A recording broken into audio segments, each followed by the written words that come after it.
आपकी इच्छा पूरी होगी या नहीं, यह इस बात पर निर्भर करता है कि अगर आपकी इच्छा पूरी हो जाती है तो उसका संपूर्ण प्रकृति पर क्या प्रभाव पड़ेगा। एक बात मैं आपको बता देता हूँ कि आपके जीवन में जो भी घटनाएं घटित होती हैं, उनका प्रभाव, उनका असर या उनका कंसिक्वेंस केवल आपके और या फिर आपके फैमिली तक ही सीमित नहीं रहता, बल्कि पूरी प्रकृति पर उसका प्रभाव पड़ता है, पूरी प्रकृति पर उसका असर दिखाई देता है। ऐसा इसलिए होता है क्योंकि आप प्रकृति से अलग नहीं हो, आप प्रकृति का ही एक सूक्ष्म माइक्रोस्कोपिक हिस्सा हो।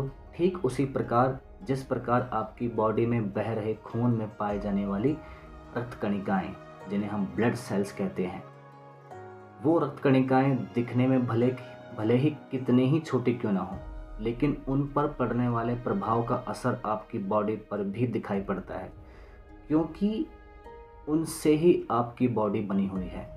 वो आपसे अलग नहीं है, वही आपकी बॉडी है। इसलिए अगर आपकी इच्छा पूरी हो जाती है तो उसका असर, प्रभाव केवल आप तक ही सीमित नहीं रहता, बल्कि पूरी की पूरी प्रकृति पर उसका प्रभाव पड़ता है, क्योंकि आप उसके एक छोटे से हिस्से हो और प्रकृति आपका ही एक बहुत बड़ा रूप है। एक और बात, अगर आपकी इच्छा पूरी हो जाती है और अगर उस इच्छा से आपको फ़ायदा होता है, लेकिन साथ ही साथ प्रकृति को नुकसान पहुंचता है, तो प्रकृति की जो बुद्धि है, इंटेलिजेंस है, आपकी इच्छा को पूरा करने में सहयोग नहीं देगी। ये कन्फर्म है। अगर आपकी इच्छा से आपका भला हो या ना हो, लेकिन प्रकृति को लाभ पहुंच रहा है, प्रकृति को बेनिफिट हो रहा है, तो आपकी ऐसी इच्छा 110% पूरी होगी।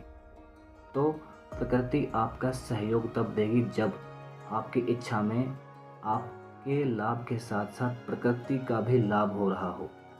ऐसा होना अति आवश्यक है, तभी आपकी इच्छा पूर्ण हो सकती है, वरना मुश्किल है। इसलिए जो भी प्रार्थना हम करते हैं उसको दैवीय ऊर्जा तभी प्राप्त होती है जब आपकी इच्छा में और प्रकृति में एक तालमेल हो।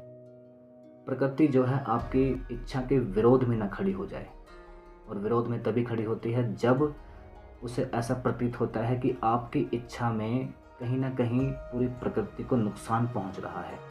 तो इस अवस्था में जो है प्रकृति आपको सहयोग नहीं देगी, क्योंकि प्रकृति बहुत ही विशाल है।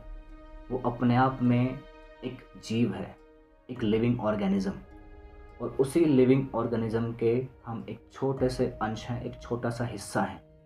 इसलिए प्रार्थना के माध्यम से आपकी वही इच्छाएं पूरी हो सकती हैं जिनका तालमेल प्रकृति के साथ हो। उन इच्छाओं का प्रकृति के साथ किसी भी प्रकार से विरोध ना हो, तभी जाकर आपकी प्रार्थना जो है रंग लाएगी और आपकी इच्छाओं को पूर्ण करेगी। वरना आपकी इच्छाओं का पूर्ण होना मुश्किल ही नहीं, बहुत कठिन है, क्योंकि प्रकृति अपना नुकसान नहीं चाहती। क्योंकि प्रकृति के सानिध्य में केवल आप ही नहीं हैं, आपके जैसे ही लाखों करोड़ों जीव जंतु हैं, और प्रकृति को उनके बारे में भी सोचना पड़ता है। अगर आप केवल आपके बारे में ही प्रकृति सोचेगी तो उन जीव जंतुओं का क्या होगा। तो इसलिए आपकी इच्छा का तालमेल होना अति आवश्यक है प्रकृति के साथ।